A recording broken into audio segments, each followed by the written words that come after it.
La cuerda áspera le quema las muñecas, mordiendo una piel que hasta ahora solo había conocido la suavidad de la seda. Cassia, de 26 años, percibe la mezcla de hedor a animales y paja húmeda que llena la estructura de madera al borde del campamento romano. A través de las paredes, escucha los sonidos aterrados de sus hermanas menores. No son gritos completos todavía, sino esos ruidos agudos y temblorosos del pánico que los preceden, los lamentos de chicas que vislumbran un horror que aún no pueden comprender. Hasta hace poco más de una semana, ella era la princesa Casia de Ponto, hija mayor del rey Mitrídates, criada en lujosos palacios a lo largo del Mar Negro, instruida en filosofía y poesía, prometida a un príncipe armenio que habría duplicado el poder de su padre. Había sido la joya resplandeciente de la corte de su padre, el orgullo de su dinastía, la futura reina de un reino que se extendía desde el Cáucaso hasta el Éufrates. Ahora se arrodilla en un establo sucio, sus elegantes ropas desgarradas y manchadas, el cabello enmarañado por la suciedad y la sangre seca de una herida abandonada. Los soldados romanos se mueven a su alrededor con el desapego de hombres que realizan tareas cotidianas, revisando cuerdas, posicionando animales, preparando el equipo. Sus ojos no se detienen en ella, no significa nada para ellos. Ella es simplemente una parte de la máquina que están poniendo en marcha. A través de los huecos de las paredes de madera, puede ver el siguiente cubículo. Su hermana Laódice, de 19 años, está atada a un poste, los brazos echados hacia atrás, el cuerpo arqueado, el rostro surcado por lágrimas que no tiene energía para secar. Nisa, de solo 18, se encuentra en el cubículo siguiente, igualmente atada, temblando con tal violencia que Casia lo percibe desde el otro lado de la sala. En cada cubículo, los romanos han traído aquello que ella ya temía: los caballos, monturas de caballería imponentes, entrenadas para la batalla, escogidas por su fuerza y temperamento, sujetas por hombres que saben exactamente lo que estos animales harán cuando se liberen sobre una mujer indefensa. Conoce bien el castigo. Todos los reinos cercanos a Roma han oído rumores de él, advertencias para cualquiera que pensara en resistirse. Los romanos le daban distintos nombres según el comandante o la ocasión. A veces era un espectáculo público, montado ante las tropas para demostrar las consecuencias de la desobediencia. Otras veces era secreto, llevado a cabo donde solo los soldados podían presenciarlo. Pero el patrón siempre era el mismo: mujeres atadas y expuestas, y los caballos. Sus hermanas son ahora las víctimas. Laódice y Nisa, culpables únicamente de haber nacido de un rey que se atrevió a desafiar la expansión romana, que unió fuerzas que amenazaban las rutas comerciales orientales, que ganó 3 batallas antes de que la cuarta lo aplastara y entregara a Sofimapienta su familia al general Lucio Cornelio Craso. Craso. Memoriza el nombre, catalogándolo junto a cada oficial, rango y cadena de mando que ha observado. El conocimiento es todo lo que tiene, su único escudo frente al destino que se prepara para sus hermanas.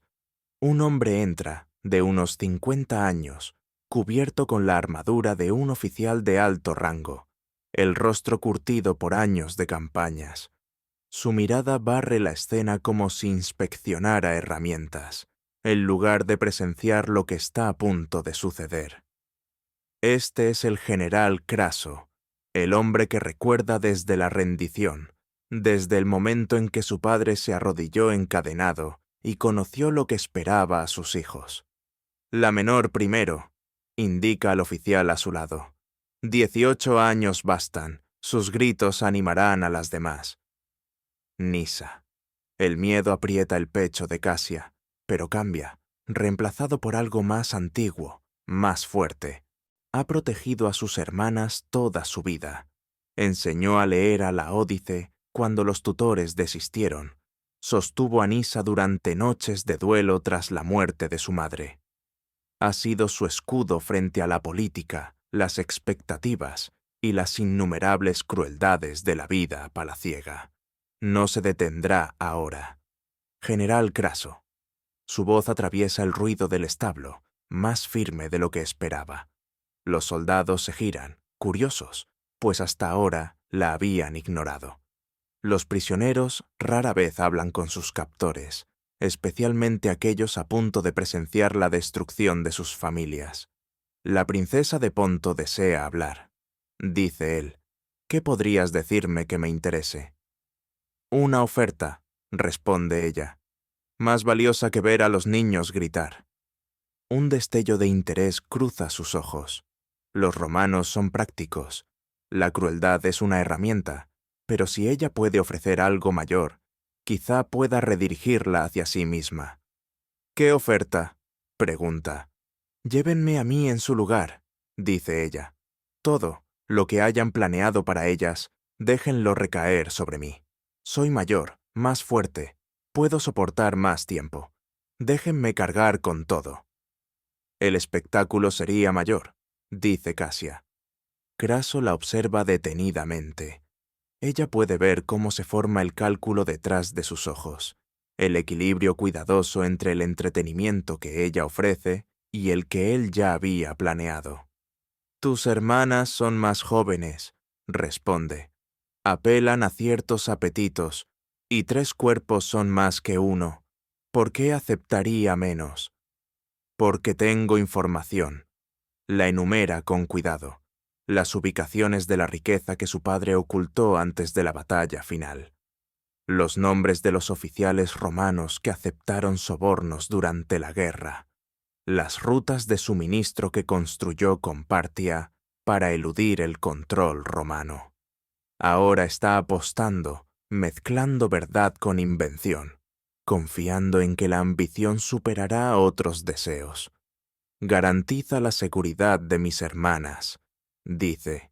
Seguridad real, no una muerte más lenta, y te daré todo lo que sé. Podría sacarlo de ti, responde Craso. Podrías intentarlo, dice Casia con calma. Pero me criaron en una corte donde el veneno acompañaba cada comida y se discutía abiertamente sobre asesinatos. Sé cómo morir rápido si lo elijo. Tortúrame y no aprenderás nada. Deja que la promesa quede flotando en el aire. Acepta mis condiciones y obtendrás inteligencia que elevará tu carrera y tu fortuna mucho más allá de lo que esta campaña ya te ha dado. Lo observa pensar, ve cómo la ambición se apodera de él. Los romanos no son sentimentales, pero son escaladores implacables, y la ambición siempre puede ser explotada. El caballo, dice finalmente. ¿Comprendes a qué te estás ofreciendo? Sí. No será rápido, continúa. No será privado. Mis oficiales esperan ser recompensados. Lo entiendo. Y tus hermanas lo presenciarán. Eso no es negociable. Su estómago se revuelve ante esto, pero se obliga a sentir. Si realmente se les perdona, si después están a salvo, no esclavizadas, no vendidas, no repartidas, entonces podrás soportarlo. ¿Qué defines como seguridad? Pregunta él. Envíalas a Roma, responde Casia. Colócalas en un hogar donde sean tratadas como invitadas, no como propiedad. Déjalas vivir con comodidad, aunque sea en el exilio. Eso es lo que estoy comprando con mi propia vida. Craso la estudia en silencio. Luego sonríe, y la expresión es peor que la crueldad. Las amas, dice. De verdad. Eso es raro entre la realeza. La mayoría intercambiaría a sus hermanos por un poco más de comodidad. Ellas son todo lo que me queda, responde Casia. Mis hermanos murieron en batalla. Mi padre será ejecutado tras el triunfo. Mi madre ha desaparecido desde hace años. Laódice y Nisa lo son todo. Entonces tenemos un acuerdo. Se vuelve hacia su oficial. Liberen a las dos menores de la preparación. Tráiganlas aquí para que observen. Preparen a la mayor para un uso prolongado. La frase cae como un golpe físico. Uso prolongado. Ella sabe lo que significa. No un solo animal, no una sola ocasión, sino tantos días, tantas etapas como Craso decida que satisfagan a sus hombres. Pero sus hermanas vivirán. Serán protegidas. Envejecerán en Roma mientras ella soporta lo que se avecina. Es suficiente. Debe ser suficiente. Lo que estás a punto de conocer ha sido deliberadamente suavizado por siglos de silencio histórico. Los romanos que registraron sus victorias no se interesaban en detallar lo que sucedía con las hijas de los reyes derrotados. Listaban triunfos, catalogaban tesoros, preservaban los nombres de los gobernantes conquistados. Las mujeres, princesas, reinas, herederas, quedaban relegadas a márgenes y omisiones. Sus destinos quedaban indefinidos. Esta noche, esos silencios terminan. Aprenderás en qué consistían realmente esos finales indefinidos.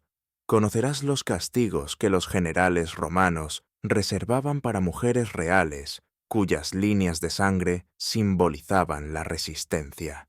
Castigos diseñados no solo para destruir individuos, sino para borrar dinastías. Aprenderás por qué se usaban animales, por qué el espectáculo importaba y qué propósito político cumplía el sufrimiento. Aprenderás cómo Roma decidía quién moría rápido y quién era quebrado lentamente, y por qué la resistencia misma se convirtió en moneda. Aprenderás sobre mujeres que eligieron el dolor para salvar a otros, madres que se sacrificaron por sus hijos, hermanas que absorbieron lo que estaba destinado a sus familiares, la brutal matemática de la supervivencia impuesta por la cautividad romana. Aprenderás por qué Casia tomó su decisión, lo que siguió en los días posteriores al acuerdo, y lo que finalmente sucedió con las hermanas que ella se sacrificó para proteger. Suscríbete si quieres comprender lo que la victoria romana significó verdaderamente para quienes la experimentaron como derrota. Comenta abajo desde dónde nos estás viendo, porque Casia está a punto de ser preparada para lo que acordó soportar, y te contaré exactamente en qué consistió esa preparación. Pero primero debemos retroceder. No puedes entender el sufrimiento de Casia sin comprender el sistema que lo hizo útil. El castigo que involucraba caballos no era una crueldad aleatoria. Era un terror calculado, diseñado para servir al poder militar y político romano. Las victorias de Roma en Oriente crearon un dilema que sus conquistas anteriores no habían planteado. Los reinos de Asia Menor, Ponto, Bitinia, Capadocia, Armenia, no se parecían en nada a las sociedades tribales que Roma había sometido en la Galia o en Hispania. Eran estados antiguos y organizados, con historias profundas, familias gobernantes y poblaciones que recordaban la soberanía y resentían el dominio extranjero. Derrotarlos militarmente no resultaba especialmente difícil. Mantenerlos sometidos después, sí. Los comandantes romanos respondieron a este problema con un exceso deliberado, utilizando la violencia no solo para ganar guerras, sino para aplastar la propia idea de resistencia. Eso implicaba eliminar algo más que ejércitos. Se incendiaban templos, se destruían objetos sagrados y, sobre todo, se humillaba a las casas reales de manera tan absoluta que no quedara rastro alguno de autoridad.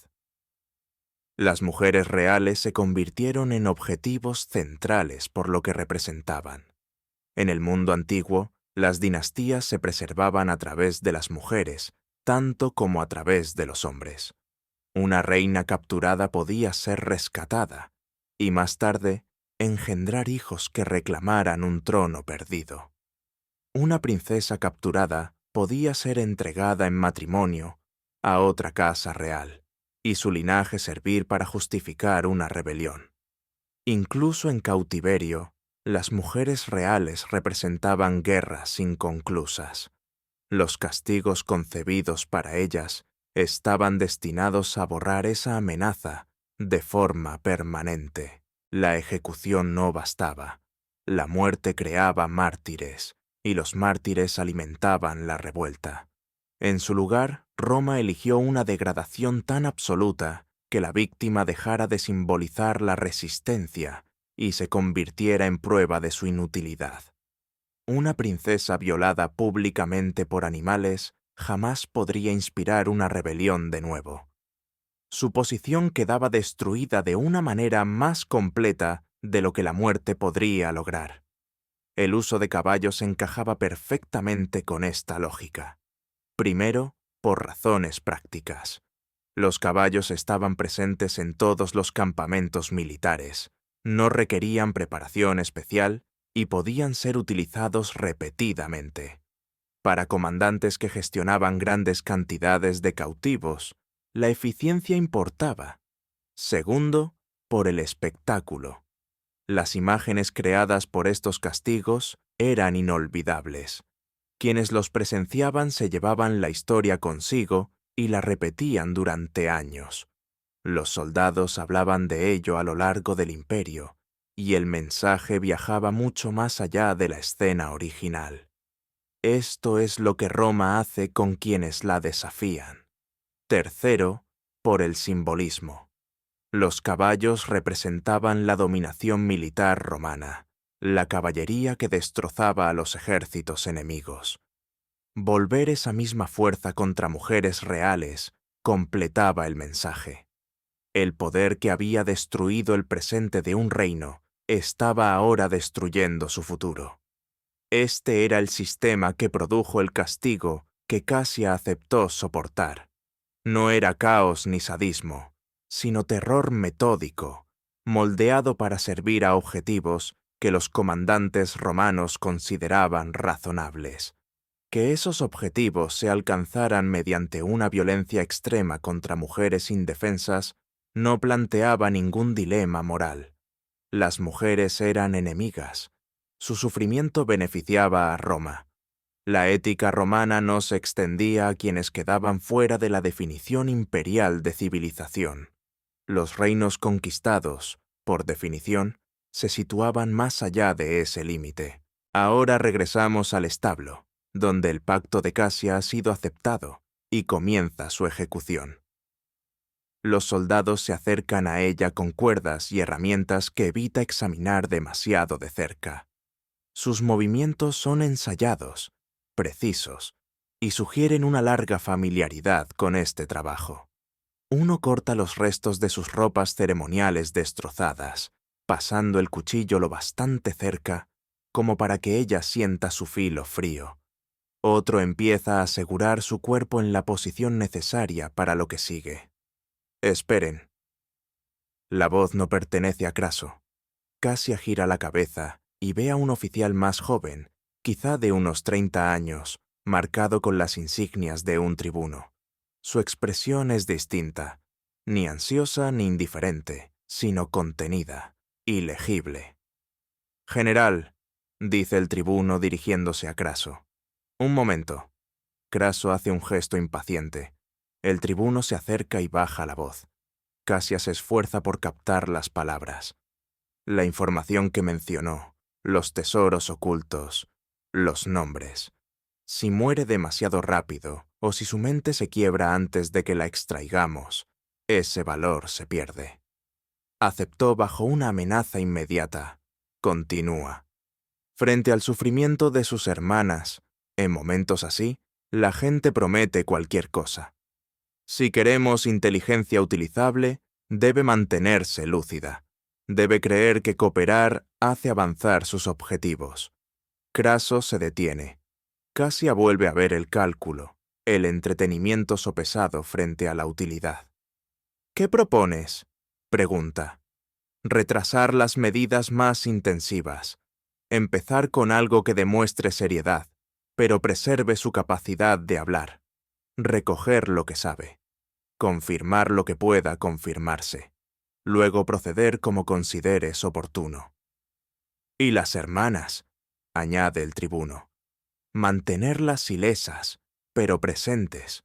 Su fe en el pacto es lo que la mantiene dócil. Si las dañamos demasiado pronto, no tendrá motivo para continuar. Craso lo considera en silencio, y Casia espera, atada, sabiendo que ahora todo depende de qué impulso decida obedecer Roma en primer lugar. Craso inclina la cabeza lentamente. Presentas un argumento sólido, tribuno. ¿Tu nombre? Marcus Antonius Priscus. Craso lo observa durante un instante. Tienes potencial, Priscus. Comprendes que la crueldad es más eficaz cuando sirve a un propósito, no cuando se limita a satisfacer un impulso. Se vuelve con brusquedad hacia los soldados. Detened los preparativos. Llevad a la princesa a los aposentos de los oficiales. Primero obtendremos su inteligencia. El espectáculo puede esperar. Casia siente una oleada compleja de sensaciones. Alivio, porque el horror inmediato ha sido pospuesto. Miedo, porque entiende lo que aún implican las medidas intensivas. Y algo más cuando su mirada regresa al tribuno que intervino. No es gratitud. Tiene demasiada experiencia como para esa ilusión. Quizás sea reconocimiento. La conciencia de que este es un hombre que calcula, que piensa más allá del placer inmediato. Alguien a quien podría utilizarse. Graba su nombre en la memoria. Marcus Antonius Priscus. Otra entrada en su libro privado. Los aposentos de los oficiales se alojan en una gran tienda cerca del corazón del campamento, equipada con las comodidades en las que los comandantes romanos insisten incluso en tiempos de guerra. Casia se sienta en un taburete ante una mesa donde Priscus ha dispuesto instrumentos de escritura, papiro, tinta, estilete. Un mapa regional yace abierto, lo bastante preciso como para que ella reconozca el terreno al instante. Sus hermanas han sido llevadas a otro lugar, vigiladas pero no atadas, con órdenes de mantenerlas cómodas. Las vio brevemente mientras la escoltaban a través del campamento. El rostro de Laódice aún surcado por lágrimas, pero ya no paralizado por el terror.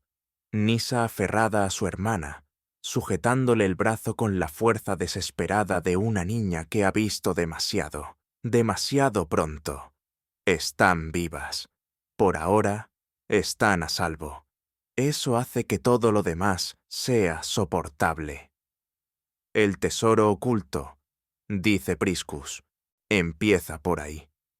Casia se ha preparado para este momento durante 9 días. Durante la marcha, durante el cautiverio, durante las horas en el establo, construyó un armazón de verdades, reforzado con falsedades cuidadosamente colocadas, información diseñada para mantenerla valiosa el mayor tiempo posible. Mi padre mantenía 3 tesoros principales. Comienza. El primero estaba en Sinope, bajo el templo de Poseidón. Ya lo habéis asegurado. Vi a soldados romanos cargando el oro en barcos mientras me trasladaban. Priscus asiente. Verificable. Un cimiento de credibilidad. El segundo está cerca de Amisos, oculto en un sistema de cuevas a unas 3 millas al este de la ciudad.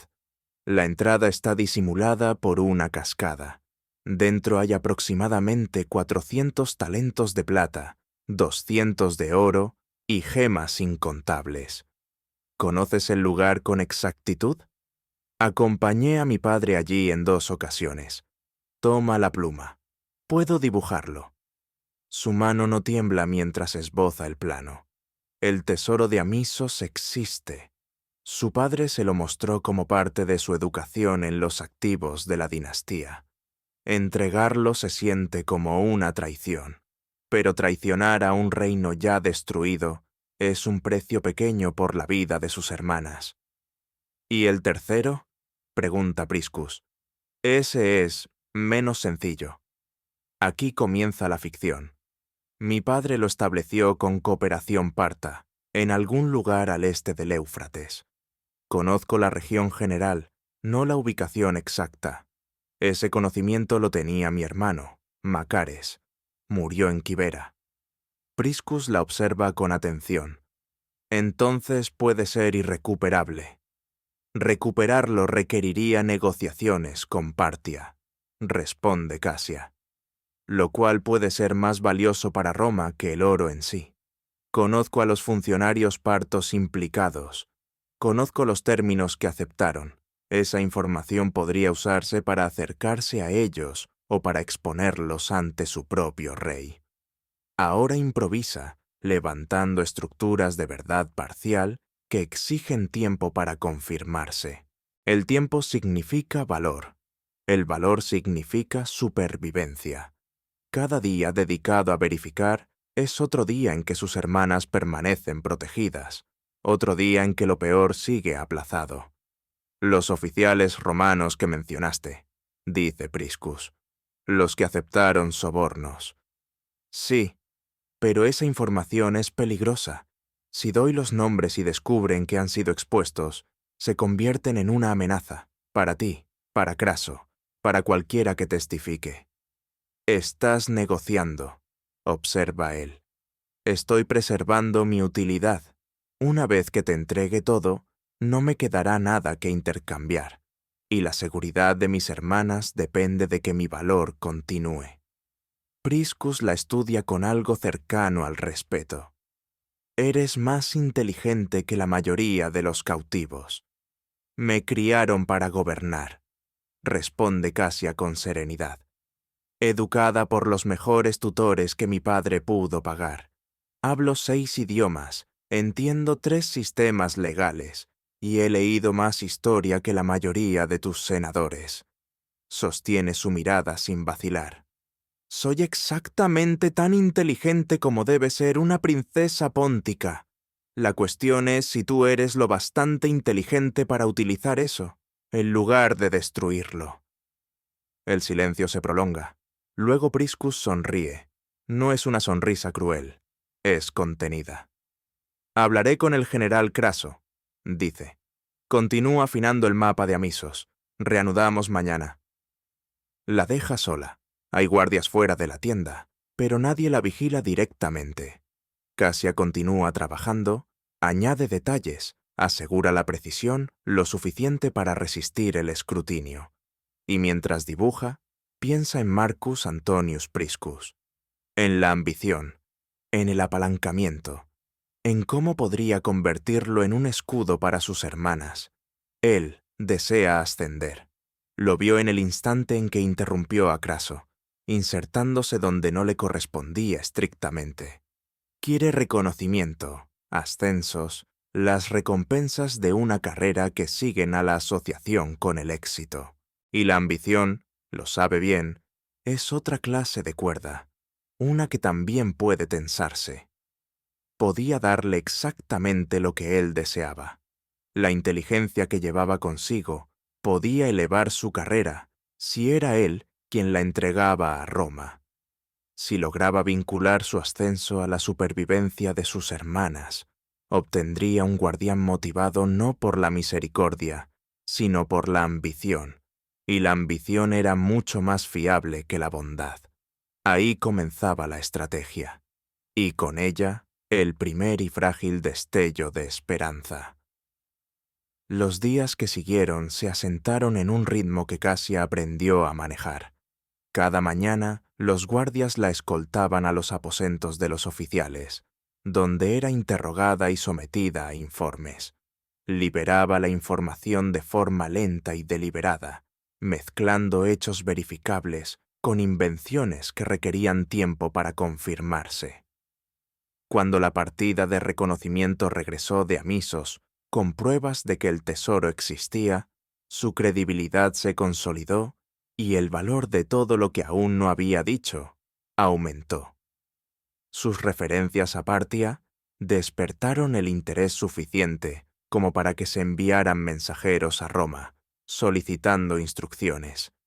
Cada tarde se le permitía ver a sus hermanas. Las reuniones estaban supervisadas, pero no se les negaban. Priscus había convencido a Craso de que esas visitas eran esenciales. Una mujer que podía ver y tocar a sus hermanas, argumentó, cooperaría de manera más fiable que otra sostenida solo por garantías indirectas de su supervivencia. La Odisea y Nisa eran mantenidas en una tienda cerca del borde del campamento.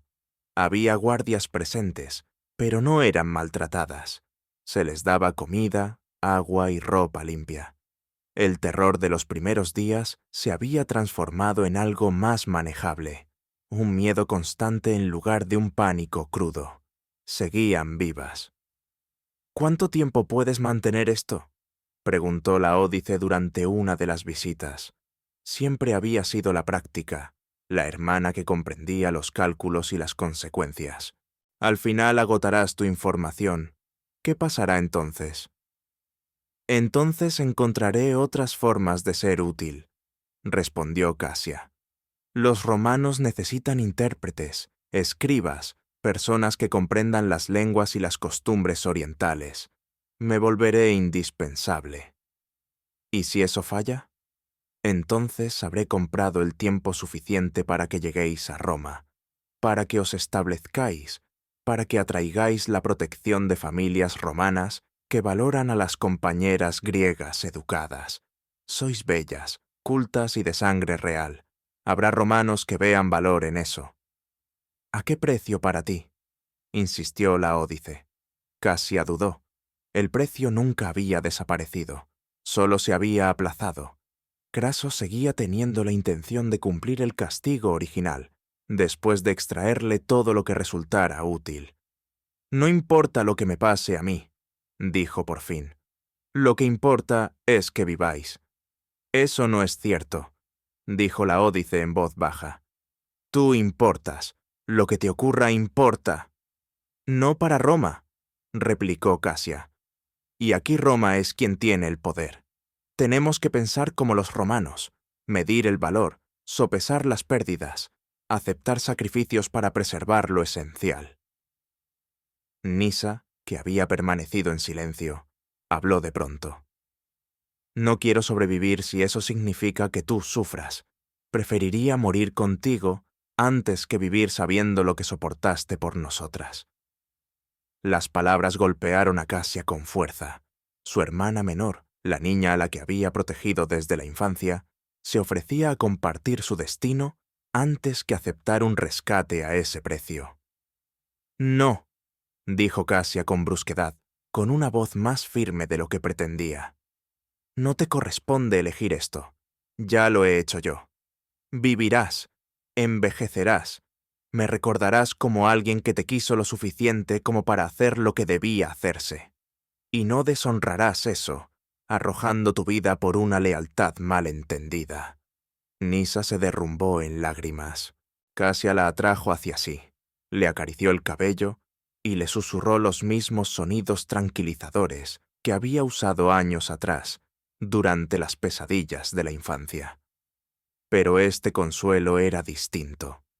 No era la promesa de que todo saldría bien.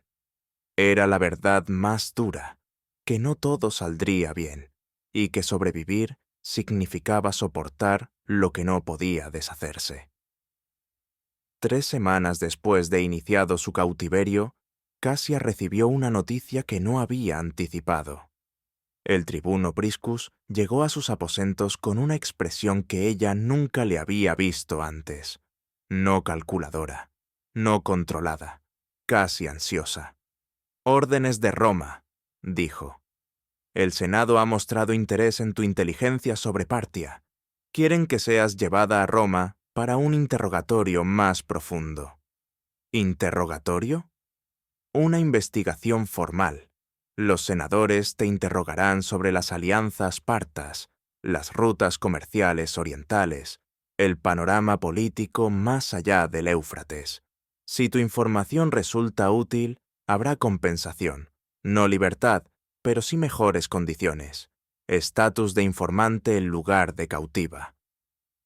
Casia asimiló aquello con cuidado. Ser trasladada a Roma significaba abandonar el campamento, salir de la autoridad directa de Craso. entrar en una jerarquía distinta, con reglas diferentes. Mis hermanas viajarán contigo. El Senado comprende que tu cooperación depende de su seguridad. El acuerdo ha sido reconocido. ¿Y el general Craso?, preguntó ella. Tenía planes para mí. La expresión de Priscus cambió. Se le ha informado de que ahora tu inteligencia vale más que tu sufrimiento. Está disgustado, pero es lo bastante romano como para aceptar una orden senatorial. Encontrará otra manera de hacerme daño. Tal vez, pero no ahora, y no aquí. En Roma, otros intereses competirán por tu valor. No serás tan vulnerable. La amenaza inmediata había pasado. Casia debería haber sentido alivio. Una parte de ella lo sentía, pero había aprendido a desconfiar de las treguas, a buscar trampas ocultas dentro de una misericordia aparente. ¿Qué ganas tú con esto?, preguntó a Priscus. Lo has organizado, interviniste ante Craso. Y esperó a escuchar cómo sonaría la ambición cuando se pronunciara en voz alta. Fuiste tú quien destacó mi utilidad. Enviaste mensajes a Roma que despertaron este interés. ¿Por qué? Priscus la miró fijamente, su expresión cargada de algo cercano al respeto. Comprendes muy bien el poder. Yo crecí dentro de él. Me beneficio de ello. El senador más interesado en tu información sobre Partia es un antiguo patrón de mi familia. Entregarte a él como fuente valiosa fortalece mi posición. Si tu información resulta correcta, confirma mi juicio. Si ayuda a la estrategia de Roma en Oriente, mi nombre quedará asociado a ese éxito. En ese sentido, eres una ofrenda que presento para avanzar yo mismo. Y yo soy una oportunidad a través de la cual tú pretendes sobrevivir. Tú quieres que tus hermanas estén protegidas. Yo quiero promoción. Nuestros objetivos no entran en conflicto. Así se forman las alianzas. Casia reflexionó sobre ello. Priscus no desempeñaba el papel de salvador. No hablaba de misericordia ni de compasión. Simplemente describía el intercambio que los unía, la ventaja compartida que hacía lógica la cooperación. Confiaba en eso mucho más que en cualquier demostración de bondad. El interés propio sigue patrones, la misericordia no. ¿Cuándo partimos? En 3 días. El general pretende resolver ciertos asuntos antes de transferirte a la autoridad senatorial. ¿Qué asuntos? Priscus dudó brevemente. Quiere una afirmación visible de su control. Prueba de que tu destino sigue en sus manos, incluso mientras te entrega. ¿Qué forma tomará eso? Un acto público. Sumisión ante el ejército. Nada que te cause daño físico. El Senado ha insistido en que llegues a Roma intacta y mentalmente capaz de testificar. Pero debe dejar una impresión. Quiere que los soldados vean que te sometes a él, a pesar de haber sido exonerada del castigo que originalmente había planeado. Casia comprendió de inmediato. Craso había sido privado de su espectáculo. Requería compensación. Un símbolo público de dominio que pudiera mencionar cuando otros oficiales le preguntaran por qué liberó a una cautiva tan valiosa. ¿Qué se me exigirá? Te arrodillarás públicamente. Recitarás las palabras que él ha preparado. Besarás sus pies. Tus hermanas lo observarán. Todo el campamento también. Humillación en lugar de destrucción. Daño a la dignidad en lugar de al cuerpo. En la despiadada contabilidad que ahora regía su vida, este era un costo aceptable. Podía soportarlo. Acepto. Eso esperaba. ¿Comprendes el intercambio? Comprendo que mi orgullo vale menos que la vida de mis hermanas. Dile al general Craso que tendrá lo que desea. La ceremonia tuvo lugar al amanecer del último día. El campamento se reunió en una amplia plaza. Filas de soldados de pie, rígidos, oficiales elevados sobre ellos, estandartes romanos captando la luz temprana. Casia fue traída al frente con una sencilla túnica blanca, elegida por el propio Craso, la prenda de una suplicante, alguien que pide clemencia a un poder superior. Sus hermanas se situaron al borde de la plataforma. Las había advertido. Les explicó que la sumisión era una táctica, que inclinarse preservaba lo que romper destruiría. Laódice entendió al instante. Nisa lloró, pero prometió mantenerse en silencio. Craso se situó prominentemente, con la armadura reluciente y la satisfacción evidente en su rostro. Había perdido su castigo, pero ganaba algo casi igual de valioso: una demostración pública de la autoridad de Roma sobre una princesa extranjera, prueba de que incluso la realeza podía ser reducida a la humillación. «Princesa Casia de Ponto», declaró, su voz resonando entre las filas silenciosas, «te presentas ante Roma como representante de un reino que desafió el mandato romano, que retó la supremacía de Roma e imaginó que podría resistir su voluntad. Tu padre está preso, tus hermanos han muerto, tus tierras ahora pertenecen a Roma, y tú, última heredera de tu linaje, vienes ante nosotros para aceptar la verdad que tu familia rechazó». Hizo una pausa, dejando que el momento se asentara. «Habla». Había memorizado las palabras, ensayándolas hasta vaciarlas de sentimiento, para que pudieran pasar por sus labios sin quebrarla. «Yo, Casia de Ponto, reconozco que no poseo corona, autoridad ni futuro, salvo por el consentimiento de Roma. Mi vida perdura a placer de Roma. Mi familia sobrevive por misericordia de Roma. Todo lo que fui y todo lo que podría haber sido pertenece ahora al Senado y al pueblo de Roma». Las palabras ardían, pero las pronunció con claridad. «Arrodíllate». Se inclinó hasta tocar el suelo. Las piedras presionaban dolorosamente a través de la tela fina sobre sus rodillas. «Más bajo». Se tumbó completamente postrada, con la frente contra la tierra, brazos extendidos hacia la plataforma. «Acércate». Avanzó arrastrándose, reducida a la postura de una suplicante, una cautiva, algo menos que humana. Los soldados observaban en silencio.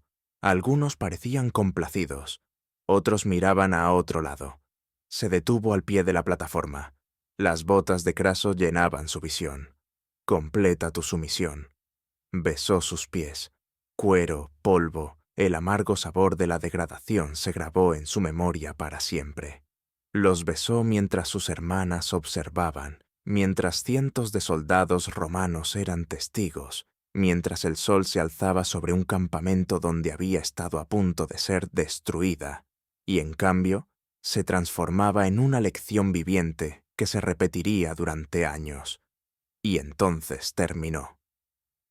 Craso dio un paso atrás, visiblemente satisfecho. «Roma acepta tu sumisión», proclamó. «Procederás a Roma para servir al Senado según ellos lo consideren oportuno. Nunca olvides lo que ha ocurrido hoy aquí. Recuerda que tu vida continúa solo porque Roma lo permite». Los soldados la ayudaron a ponerse de pie, moviéndose con indiferencia, y la devolvieron junto a sus hermanas, cuyos rostros reflejaban el terror que ella había advertido. Casia permaneció serena, sin mostrar signo alguno de que la ceremonia la hubiera sacudido. Dentro de sí, lo registró en su contabilidad mental. Otro precio pagado, otro día sobrevivido. Un paso más hacia el fragmento de seguridad que podría esperar a sus hermanas en la capital del imperio que había destruido su mundo. El viaje a Roma duró 6 semanas. Casia y sus hermanas se desplazaron bajo la escolta del tribuno Priscus, avanzando desde la frontera oriental hacia el corazón de Italia. Atravesaron regiones donde la conquista de Ponto ya era celebrada, donde el nombre de su padre se mencionaba como lección de la arrogancia bárbara, y donde las noticias del próximo triunfo despertaban entusiasmo entre multitudes ávidas de espectáculo. Casia casi había olvidado el triunfo en medio de las crisis inmediatas del campamento, pero las celebraciones romanas exigían cautivas, y ella y sus hermanas eran las prisioneras ponticas de mayor rango disponibles. Desfilarían encadenadas por las calles romanas mientras el pueblo aclamaba su desgracia. «¿Qué sucede durante el triunfo?», preguntó Nisa una noche. Recuperaba algo de fuerza, pero sus preguntas revelaban la falta de comprensión del tormento que se avecinaba. «Caminaremos en la procesión», explicó Casia. «Encadenadas, exhibidas, presentadas como prueba de la victoria romana. Es humillación, pero no pone la vida en peligro inmediato. Muchas cautivas han sobrevivido a los triunfos y vivido mucho después. ¿Y después? Eso depende de lo útiles que sigamos siendo. Si mi inteligencia es valorada, pueden mantenernos como fuentes, intérpretes, tal vez conceder ciertos privilegios. Si no...» Dejó la frase suspendida. Si no, su destino seguiría las necesidades de Roma, vendidas, ejecutadas o entregadas a ciudadanos que deseasen esclavas exóticas. «Deberías prepararlas», dijo Priscus en voz baja, apareciendo a su lado. Había mantenido distancia, pero ocasionalmente se acercaba para hablar donde otros no pudieran oír. «El triunfo será brutal. Las multitudes son implacables». «Lo sé». «No lo sabes», replicó. «Has escuchado relatos, pero no has visto cómo se comporta una multitud romana durante un triunfo. Ebria, frenética, ansiosa por demostrar dominio sobre los conquistados. Lanzarán objetos, gritarán, abuchearán. Tus hermanas, especialmente la más joven, pueden no estar preparadas». Casia lo estudió. «¿Por qué advertirme? No obtienes beneficio alguno». «Tal vez estoy desarrollando conciencia», sonrió levemente. «O tal vez estoy protegiendo mi inversión. Si una de tus hermanas falla, interrumpe la procesión, la responsabilidad recae sobre ti. Y si te dañan, la entrega de mi inteligencia se retrasa. El interés propio y la conciencia pueden alinearse». «¿Qué aconsejas?» «Entrénalas mentalmente. Enséñales a retirarse dentro de sí mismas, a escuchar sin oír, a ver sin mirar. El triunfo dura aproximadamente 3 horas. Solo necesitan soportar eso. Entonces la supervivencia comienza de nuevo». Casia miró a sus hermanas dormidas en el carro. Laódice, 19 años, mostrando una dureza nacida de la exposición. Nisa, 18, todavía tierna en formas que mantenían a Casia en constante vigilancia. «Las prepararé», dijo. «Gracias por la advertencia. Agradécemelo cuando lleguemos a Roma, cuando termine el triunfo, y tus hermanas aún puedan funcionar. Entonces mi inversión dará frutos». Volvió a su puesto, dejando a Casia con la responsabilidad que le había asignado: preparar a sus hermanas para resistir 3 horas de odio, concentrado de una ciudad de 1 millón de personas, celebrando la destrucción de su familia.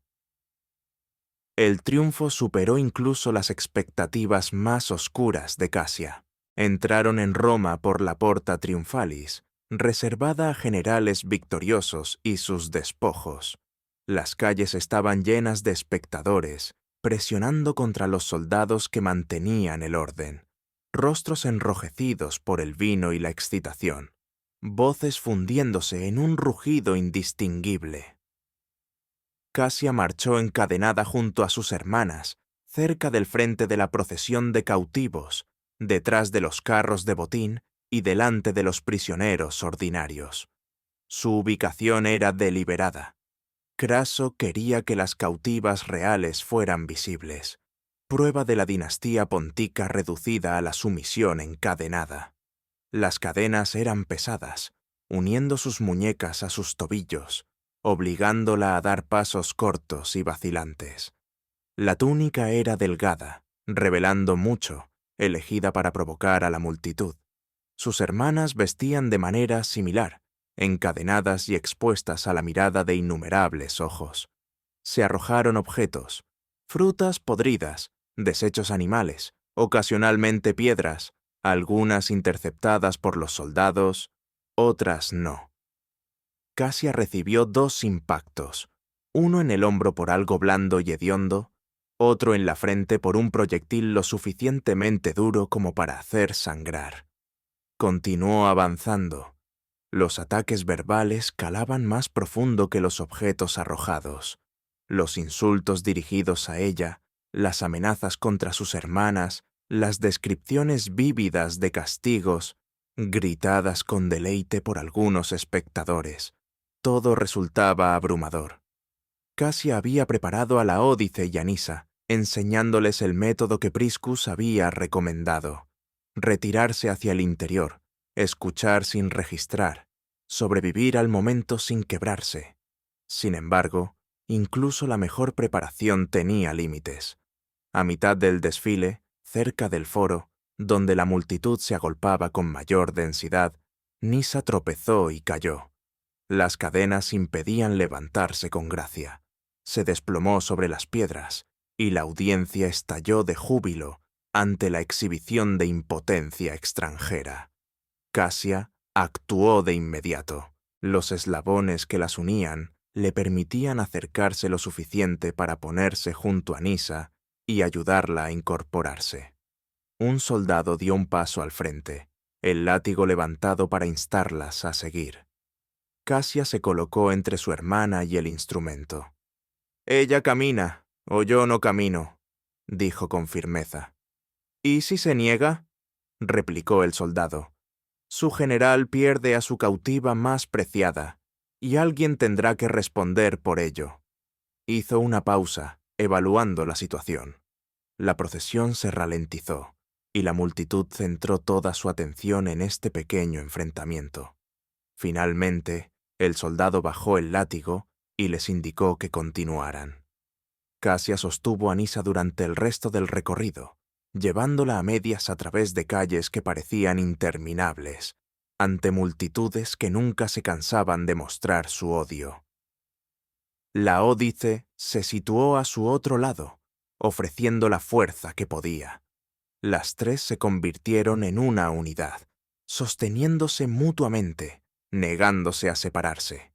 Esto era lo que Cassia defendía, no solo sus vidas, sino este vínculo, la hermandad, el apoyo mutuo, el amor que los romanos buscaban destruir junto con todo lo demás. Mientras mantuvieran esta conexión, no estaban completamente derrotadas. El triunfo concluyó en el templo de Júpiter Capitolino, donde Craso recibió el reconocimiento formal por su victoria. Las cautivas fueron luego conducidas a celdas subterráneas bajo el templo, mientras las celebraciones continuaban arriba. En la oscuridad de la celda, con sus hermanas presionadas contra ella, Cassia se permitió finalmente sentir lo que había reprimido durante la marcha. La humillación, la degradación, el odio puro de 1.000.000 de voces deseándole daño. Olas de dolor la atravesaron, y por primera vez desde su captura, lloró. Sin embargo, lloró en silencio. Sus hermanas necesitaban que permaneciera fuerte, que encarnara la esperanza, que demostrara que la supervivencia aún era posible. No las cargaría con su desesperación. Por la mañana, estaría compuesta de nuevo. Por la mañana, enfrentaría lo que la cautividad demandara a continuación. Por ahora, en la oscuridad, lloraba por todo lo que habían perdido.